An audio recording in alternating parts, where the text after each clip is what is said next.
Guys आपने बहुत सारी हॉन्टेड जगहों के बारे में तो सुना होगा, लेकिन आज मैं आपको एक हॉन्टेड हॉस्पिटल की कहानी सुनाऊंगा जहां पर कुछ ऐसे ऑपरेशंस होते हैं, ऐसे क्रीपी ऑपरेशंस होते हैं जिसे जानकर आपके अंदर की रूह कांप जाएगी।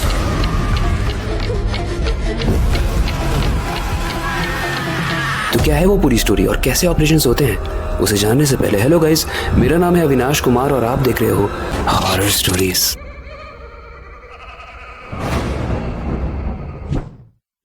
तो सीन कुछ ऐसा है कि हॉस्पिटल के डॉक्टर आलोक और वहां आए इन्वेस्टर्स के बीच एक मीटिंग चल रही थी। तभी वहां पर इन्वेस्टर्स हॉस्पिटल की ए विंग को ओपन करने की बात करते हैं। वो ऐसा कहते हैं कि अगर ए विंग ओपन हो जाएगा तो हमें हॉस्पिटल से और ज्यादा बिजनेस आएगा। दरअसल ए विंग हॉस्पिटल का एक ऐसा एरिया था जो बहुत सालों से बंद था और ये सुनते ही डॉक्टर डरते हुए मना कर देते हैं कि नहीं सर, वो ओपन नहीं हो पाएगा। भाई बिजनेसमैन होते हैं, वो बोलते हैं हम पैसा लगा रहे हैं हॉस्पिटल में, ए विंग को ओपन करो ताकि वहां से और बिजनेस आए, और तुम लोग डर क्यों रहे हो इतना। कोई भी उसके पीछे की स्टोरी बताने की हिम्मत नहीं कर पाता है और ऐसा माना जाता है कि उसका नाम भी नहीं लेना चाहिए। बट कौन है ये? एनीवेज, इन्वेस्टर्स को और बिजनेसमैन को इससे कोई फर्क नहीं पड़ता है, उनको बिजनेस चाहिए। वो बोलते हैं तुम्हारी कहानी हमको नहीं सुननी है, तुम सीधे ए विंग को ओपन करो। गाइस अब हॉस्पिटल के ए विंग को खोलने का और उसे वापस से रेनोवेट करने का काम शुरू होता है। 2 वर्कर्स उस विंग में जाते हैं और जैसे ही वो काम शुरू करने वाले होते हैं वो ये देखते हैं कि वहाँ की लाइट्स अपने आप बंद और चालू होने लगती हैं। लेकिन गाइस डिस्टर्बिंग बात यह है कि वहाँ कोई इलेक्ट्रिसिटी नहीं थी, तो बल्ब जल कैसे रहा था। वो वर्कर्स जो वहाँ पे काम करने गए थे वो बहुत डर गए। वो कदम पे कदम आगे बढ़ा रहे हैं और हर कदम के साथ अंधेरा बढ़ता जा रहा है और उनका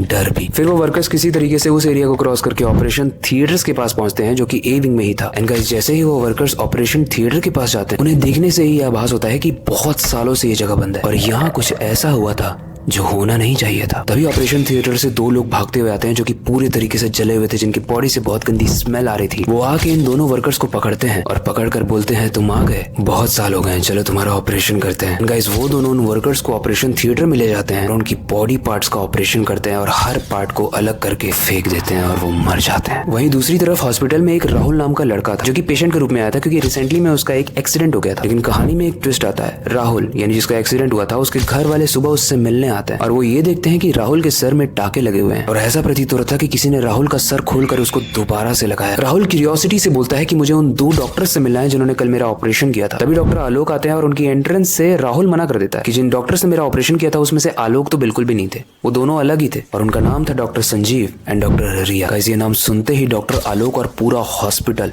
एकदम सन्नाटे से भर जाता है। एक क्षण के लिए तो वो सोचते हैं कि क्या ऐसा हो सकता है, नहीं ऐसा नहीं हो सकता। हॉस्पिटल वाले राहुल को तुरंत उसके घर भेज देते हैं और उस ए विंग को चेक करने जाते हैं जो अभी रिसेंटली में ओपन हुआ था और वो ये देखते हैं कि 10 साल से जो ऑपरेशन थिएटर बंद था आज वहां से ऑपरेशन की आवाज आ रही थी। बेसिकली उस थिएटर में सीन ऐसा हो रहा था कि डॉक्टर संजीव और डॉक्टर रिया उन दोनों वर्कर्स के सारे पार्ट्स को काट काट कर अलग कर रहे थे। लेकिन ये दृश्य वो हॉस्पिटल वाले देख लेते हैं और वो बहुत डर जाते हैं। इधर राहुल, वो बच्चा जिसका एक्सीडेंट हुआ था, वो घर में सो रहा होता है। वो अचानक से ऐसा फील करता है कि उसके घर की लाइट बंद और चालू होने लगती है। वो ऐसा फील करता है जैसे नीचे से कोई उसकी रजाई खींच रहा हो और राहुल देखता है कि डॉक्टर संजीव और डॉक्टर रिया वहां पर खड़े हैं, यानी वही डॉक्टर जिन्होंने राहुल का ऑपरेशन किया था। और वो राहुल से हंसते हुए ये कह रहे हैं कि हमें और मरीज दो, हमें ऑपरेशंस करने हैं। एंड गाइस इसके बाद जो हुआ वो बिल्कुल नहीं होना था। वो राहुल को अपने साथ हॉस्पिटल में ले जाते हैं और एक एक करके हॉस्पिटल के सारे लोगों का भयानक तरीके से ऑपरेशन करने लगते हैं। डॉक्टर आलोक बचते हुए किसी तरीके से इन्वेस्टर्स और बिजनेसमैन के पास जाता है जिन्होंने ए विंग को ओपन करने की बात की थी और वो ये कहता है मैंने इसीलिए मना किया था, ए विंग को ओपन मत करो, वो हॉन्टेड है। बट किसी ने मेरी बात नहीं सुनी। इन्वेस्टर्स कहते हैं मैंने तो आपसे पूछा ही था कि उसकी स्टोरी क्या है। ऐसे में डॉक्टर आलोक बताते हैं कि 10 साल पहले 2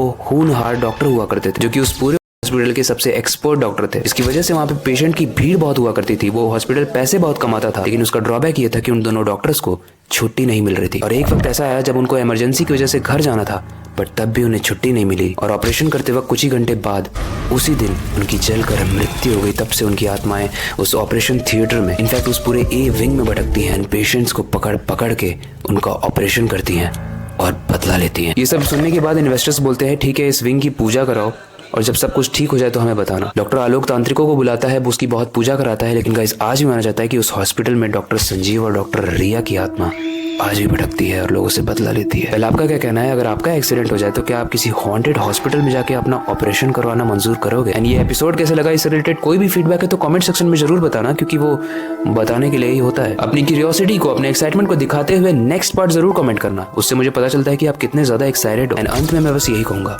कि अपनी क्यूरियोसिटी को डाई मत होने देना, नई चीजें सीखते रहना, अपने बेड के नीचे और खिड़की के बाहर जरूर देख लेना। हो सकता है कोई ना कोई आपको देख रहा हो या आपका वेट कर रहा हो। मिलते हैं अगली